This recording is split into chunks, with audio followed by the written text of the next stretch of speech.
तारीख 13 दिसंबर 2001। समय सुबह 11:40 स्थान भारतीय संसद भवन, नई दिल्ली।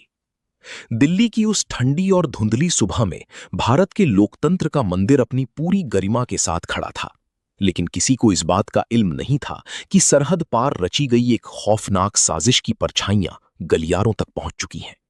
सफेद रंग की एक एम्बेसडर कार, जिस पर गृह मंत्रालय का जाली स्टिकर लगा था, संसद के मुख्य द्वार की ओर बढ़ रही थी और सुरक्षा कर्मियों को लगा कि यह किसी वीआईपी का काफिला है। मगर उस लोहे की चादर के पीछे मौत का सामान और 5 आत्मघाती हमलावर छिपे हुए थे।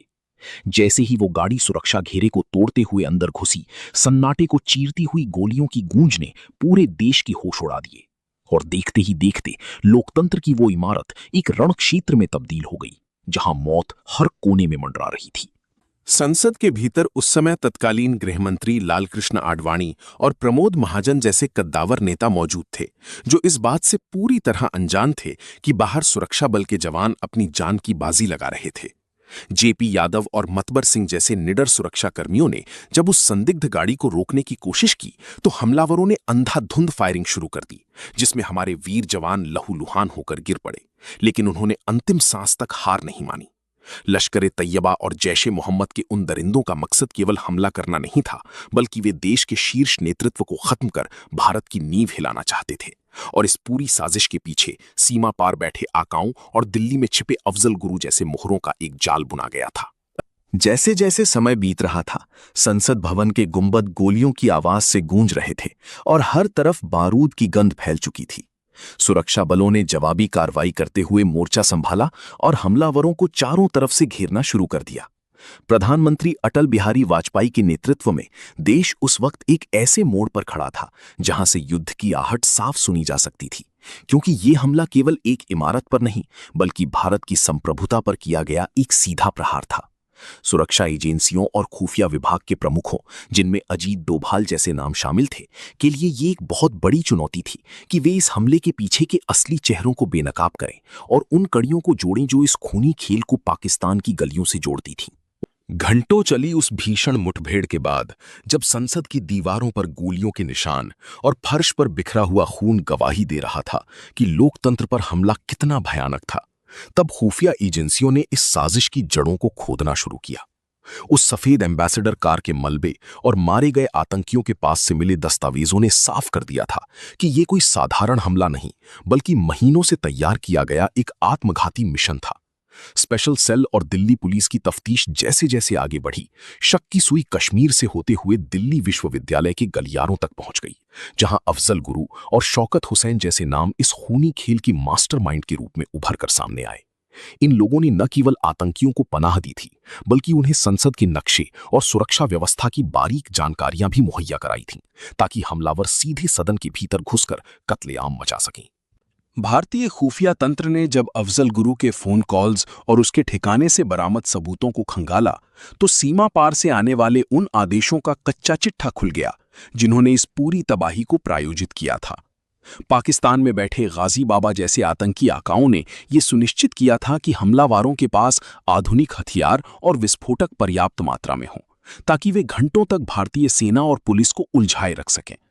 इस घटना ने भारत की आंतरिक सुरक्षा और खुफिया तंत्र पर गहरे सवाल खड़े कर दिए थे, जिसके बाद सरकार ने ऑपरेशन पराक्रम के तहत अपनी सेनाओं को सीमा पर तैनात कर दिया और पूरी दुनिया को यह संदेश दिया कि भारत अब और खामोश नहीं रहेगा। लालकृष्ण आडवाणी और तत्कालीन सुरक्षा सलाहकारों की बंद कमरों में हुई बैठकों ने पाकिस्तान पर कूटनीतिक दबाव तो बनाया ही, लेकिन असली लड़ाई उन गद्दारों को सजा दिलाने की थी जिन्होंने देश के भीतर रहकर दुश्मनों के हाथ मजबूत किए थे। अदालती कार्रवाई के दौरान जैसे जैसे गवाहियां और तकनीकी सबूत पेश किए गए, अफजल गुरु का चेहरा एक खूंखार साजिशकर्ता के रूप में दुनिया के सामने आया, जिसने मासूमों की जान लेने वालों का साथ दिया था। कई सालों तक चली इस लंबी कानूनी जंग और दया याचिकाओं के दौर के बीच भारतीय न्यायपालिका ने अंततः इस जघन्य अपराध के लिए मौत की सजा मुकर्रर की। 9 फरवरी 2013 की उस काली सुबह, जब तिहाड़ जेल के भीतर अफजल गुरु को फांसी के फंदे पर लटकाया गया, तो वो केवल एक इंसान का अंत नहीं था, बल्कि उस साजिश का अंतिम अध्याय था जिसने भारत के इतिहास को लहूलुहान कर दिया था। लेकिन आज भी जब हम संसद भवन की उन दीवारों को देखते हैं तो वो मंजर याद आता है जब निहत्थे सुरक्षाकर्मियों ने अपनी छाती पर गोलियां खाकर इस देश की गौरव की रक्षा की थी, और हमें याद दिलाता है कि आजादी की कीमत हमेशा सतर्कता और शहादत से ही चुकाई जाती है। संसद हमले के बाद की वो रात भारतीय राजनीति और कूटनीति के इतिहास में सबसे लंबी रातों में से एक थी, जहां सत्ता के गलियारों में युद्ध के नगाड़े साफ सुने जा सकते थे। प्रधानमंत्री अटल बिहारी वाजपेयी के निवास पर सुरक्षा मामलों की कैबिनेट समिति की आपातकालीन बैठकें हो रही थीं, जहां एक तरफ जवानों की शहादत का गम था तो दूसरी तरफ सरहद पार छिपे असली गुनहगारों को सबक सिखाने का आक्रोश। खुफिया विभाग के तत्कालीन दिग्गजों ने साक्ष्यों की एक ऐसी दीवार खड़ी कर दी थी जिसे झुटलाना नामुमकिन था। बरामद हुए सैटेलाइट फोन, लैपटॉप और पाकिस्तान के नंबरों पर की गई कॉल की रिकॉर्डिंग्स ने यह साबित कर दिया था कि इस पूरी साजिश का रिमोट कंट्रोल इस्लामाबाद और रावलपिंडी के हाथों में था। भारत ने स्पष्ट कर दिया था कि अब केवल कूटनीतिक बातचीत का समय समाप्त हो चुका है, और इसी का नतीजा था ऑपरेशन पराक्रम, जिसके तहत भारतीय सेना की तोपें और टैंक पाकिस्तान की सीमा पर जा खड़े हुए, जिससे पूरी दुनिया में परमाणु युद्ध का खतरा मंडराने लगा था। इस तनावपूर्ण माहौल के बीच दिल्ली की सड़कों पर एक अलग तरह की हलचल थी, जहां पुलिस की टीमें उन स्लीपर सेल्स की तलाश में जुटी थीं जिन्होंने आतंकियों को साजो सामान और रहने की जगह मुहैया कराई थी। अफजल गुरु की गिरफ्तारी के बाद जब उसकी निशानदेही पर ठिकानों की छापेमारी हुई तो उस अंधेरे कमरे से मिले रसायनों और विस्फोटक बनाने की सामग्रियों ने जांचकर्ताओं के भी रोंगटे खड़े कर दिए थे। वो कमरा केवल एक ठिकाना नहीं बल्कि मौत की वो प्रयोगशाला थी जहां भारतीय लोकतंत्र की कब्र खोदने की तैयारी की गई थी।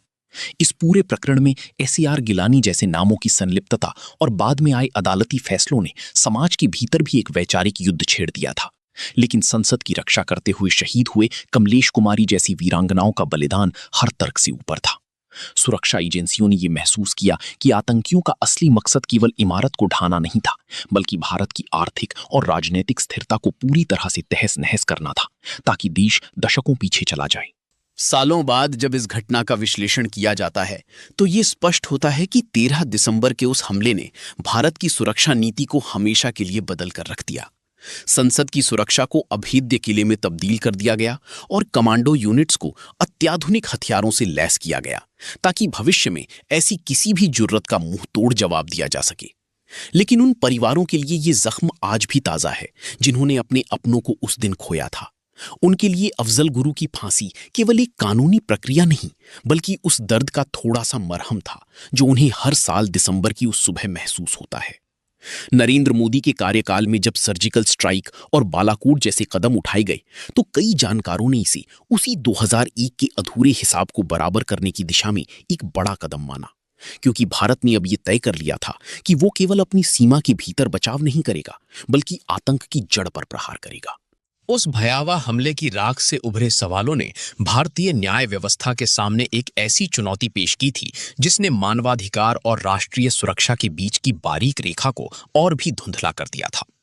अदालत के कमरों में जब अफजल गुरु और उसके साथियों पर मुकदमा शुरू हुआ तो देश के कोने कोने से न्याय की मांग उठ रही थी, लेकिन ये प्रक्रिया इतनी सरल नहीं थी। सालों तक चली दलीलों, गवाहों के बयानों और साक्ष्यों के गहन परीक्षण के बाद सुप्रीम कोर्ट ने इस बात को स्वीकार किया कि संसद पर हमला भारत की सामूहिक चेतना पर एक गहरा आघात था। न्यायमूर्ति के शब्दों ने यह स्पष्ट कर दिया था कि समाज की संतुष्टि और देश की अखंडता को बनाए रखने के लिए इस जघन्य अपराध के दोषियों को कड़ी से कड़ी सजा देना अनिवार्य है। हालांकि इस फैसले के बाद शुरू हुई दया याचिकाओं के लंबे सिलसिले और राजनीतिक खींचतान ने इस घाव को भरने में और भी देरी की, जिससे उन शहीदों के परिवारों का धैर्य जवाब देने लगा था जिन्होंने अपने बेटों और पिताओं को उस दिन खो दिया था। संसद के उन गलियारों में जहां आज भी JP यादव और विजेंद्र सिंह जैसे जांबाज नायकों की वीरता की कहानियां गूंजती हैं, सुरक्षा के मानक अब पूरी तरह बदल चुके हैं। उस दिन की चूक से सबक लेते हुए भारत ने अपनी खुफिया मशीनरी और जवाबी कार्रवाई की क्षमता को इस कदर मजबूत किया कि संसद अब एक ऐसा अभेद्य दुर्ग बन चुकी है जहां परिंदा भी पर नहीं मार सकता।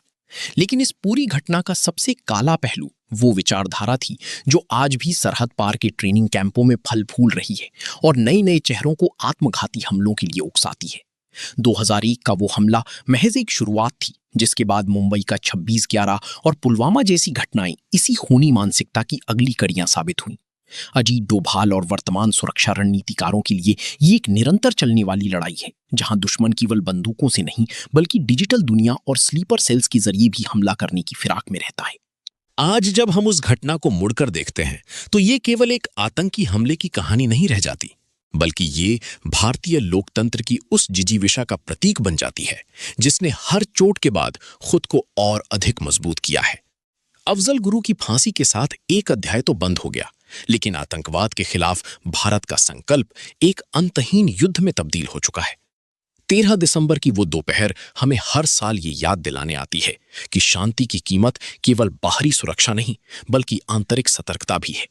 शहीदों की प्रतिमाएं आज भी संसद परिसर में खड़ी होकर हर आने जाने वाले जनप्रतिनिधि को ये एहसास कराती हैं कि उनकी कुर्सी की रक्षा के लिए कुछ लोगों ने अपनी वर्दी को खून से रंगा था।